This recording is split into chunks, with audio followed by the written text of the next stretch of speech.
A lot of movies hit the box office and poop out. There wasn't a lot in the box office that was garnering people's rabid attention.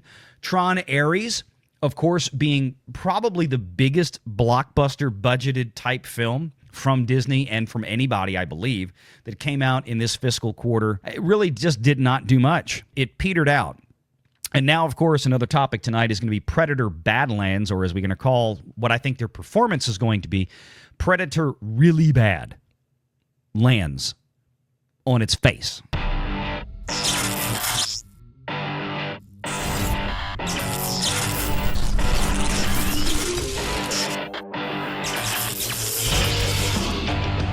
Renegade Online. Let's talk about this. Some of the executive commentary here from CEO Adam Aron just about an hour ago.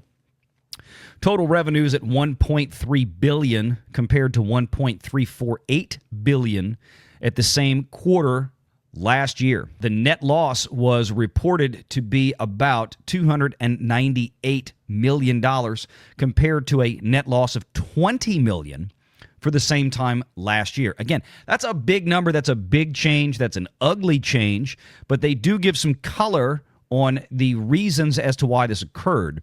The increased net loss stems primarily from non-cash charges associated with the transformative July 25 refinancing that was highly beneficial for AMC. So, in other words, and AMC's been talking about this, Adam Aron and the guys over there have been talking about this for some time.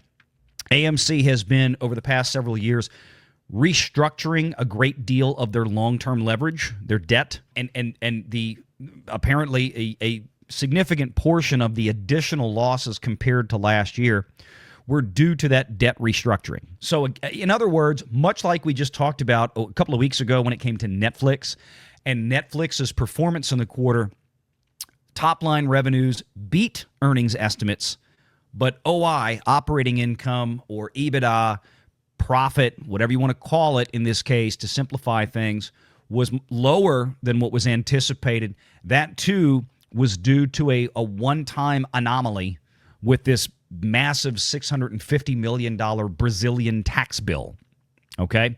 Not something that's going to be or is expected to be recurring, right? So the same thing happens here. So all in all, things effectively went, apart from the restructuring costs that had to be taken into account during the quarter, pretty much as expected, given the landscape of theatrical exhibition here in recent months. We did not see a lot of performance. We saw a lot of movies hit the box office and poop out. There wasn't a lot in the box office that was garnering people's rabid attention.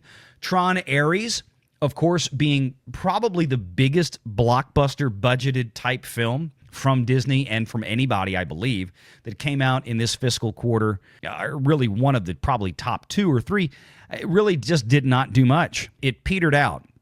And now, of course, another topic tonight is going to be Predator Badlands, or as we're going to call what I think their performance is going to be, Predator Really Bad lands on its face. So I don't... Now, here's the thing. AMC still expects this final fourth quarter, calendar quarter of the year to be incredibly robust.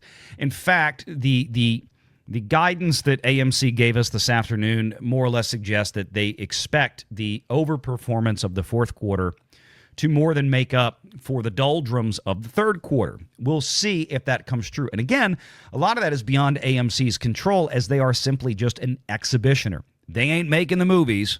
They're not doing the marketing for the movies, and they still have to rely on studios to provide them with product that audiences want to go see. We can debate whether or not some of these things that are coming later this year are going to hit the mark. Now, that being said, Predator Badlands is one of the first big ones, but they also mention quite a few others in here that they're looking forward to. Five Nights at Freddy's 2, I think, is going to perform very, very well, especially compared to its budget. I think that's going to be a big anchor. And even bigger than that, coming out later this year, you've got things like Zootopia 2 from Disney, which AMC expects to perform very, very well for them. I have personally been predicting all year. I said early this year, there were two movies that were going to be big hits for Disney, Lilo and Stitch and Zootopia 2. The rest of it is probably going to be an absolute fiscal wasteland. And sure enough, Hashtag Valiant was right again on that one. Now, we haven't seen Zootopia 2 yet, but I don't expect Zootopia 2 to be an absolute bomb. I'd actually be very, very surprised if it was. I expect Zootopia 2 to perform extremely well compared to the rest of the Disney slate. I think certainly it will easily, handily beat, or should handily beat, everything that we've gotten from Disney this year from the Marvel Cinematic Universe. So that means that, yes, I think Zootopia 2 is going to outperform it, probably at least by hopefully a couple $100 million. I'd honestly be shocked if Zootopia 2 does not do at least $600 to $700 million.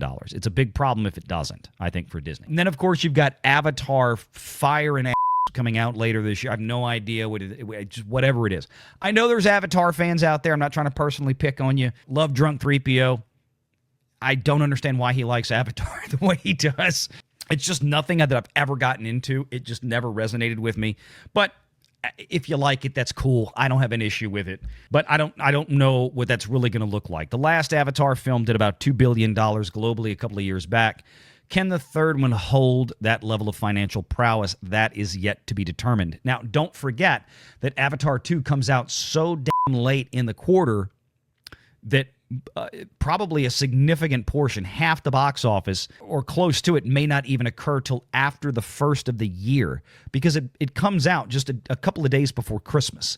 So it's got about a week to 10 days to really ram through the box office and then continue to leg out, after we enter the first calendar quarter of 26, which would be the second fiscal quarter for the Walt Disney Company. And again, don't forget, James Cameron walks home with most of the money there, not Disney. Other things they're looking forward to, of course, is things like Wicked for Good. Hey, that's got its audience. I'm sure that will do very well. You've also got other things out there that may be some sleeper hits, things like The Running Man, that I think is coming out in a week or two, if I'm not mistaken. I think next weekend, not this weekend, but next weekend.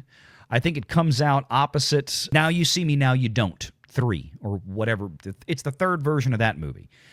That could be a surprise hit. We'll see. But here's the thing. The thing with AMC and their earnings report today that I really want to call to people's attention is a couple of things that we learned. Number one, Adam Aron was discussing in his prepared remarks the new relationship with Netflix.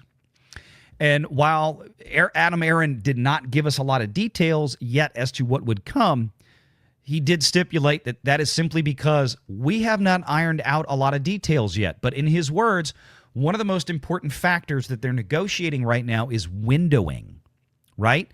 How long? We want to have a relationship with Netflix as AMC, and it's just a matter of how long are we going to be able to exhibit these Netflix films maybe before they hit Netflix, or how are the revenue sharing going to work? How's the gate going to work in this case, right? Because if you have a movie that comes out day and date with a Netflix release and theatrical, AMC doesn't tend to like that. So that is an issue they're going to have to contend with. That's the issue with Netflix, is that AMC is looking forward to the relationship. Details have not yet been ironed out. Details will be hopefully forthcoming soon as the negotiations continue on. But Netflix is very excited about the relationship that they're going to have with Netflix. And I hope from the same time that Ted Sarandos and Greg Peters and the boys over there feel the same way about a new relationship with AMC. I think it's important for them to engage in this. I think it's important for audiences. And I suspect, I guess I should say, that this test run with Stranger Things, the series finale, that will drop in theaters the same day that it lands on Netflix, is going to be a pilot program. Because this is going to be something that's really going to be pushed hard at the biggest theater chain. You got IMAX screens and all this other kind of stuff. And I'm curious to see how much it digs into something like Avatar. I mentioned this in the last week. So we've got to stay cognizant of all those things. AMC is also looking to continue to expand their upgrades with their IMAX screens. They're looking to take more and more of their IMAX screens into the latest generation of technology with laser projection and upgrading further and further. So AMC is really digging in. They're a firm believer in theatrical distribution, obviously, and they're actually putting their money where their mouth is. They're not just saying, we need exhibition.